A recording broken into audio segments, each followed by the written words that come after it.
Sebuah minimarket yang berada di Kampung Kawikilan, Desa Pasarean, Kabupaten Bogor, Jawa Barat, Selasa 21 April 2020 sekitar pukul 19.20 waktu Indonesia Barat. Disantroni kawanan perampok berjumlah 4 orang dengan membawa senjata tajam jenis celurit dan parang.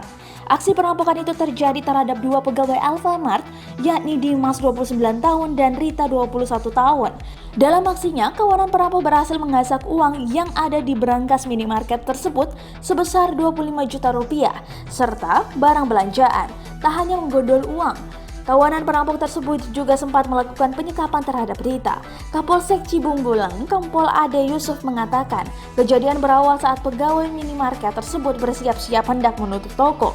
Namun tiba-tiba datang 4 pelaku sambil menodongkan senjata tajam jenis celurit dan parang. 2 pegawai tersebut langsung dilumpuhkan dan disekap. Jadi pintu sedikit terbuka dan 2 pegawai ini sedang bersiap-siap untuk merapikan laporan sales penjualan, tapi tiba-tiba datang 4 orang membawa sajam, kata Ade saat dihubungi Kompas.com Selasa malam. Setelah mengetahui berangkas, kawanan pelaku ini pun langsung menggasak uang tersebut serta barang belanjaan. Kepada Rita yang merupakan kasir dari minimarket tersebut, perampok mengambil paksa uang yang berada di dalam laci meja dan meminta pegawai lain membuka kunci brankas yang terletak di ruangan kantor, ungkap Ade.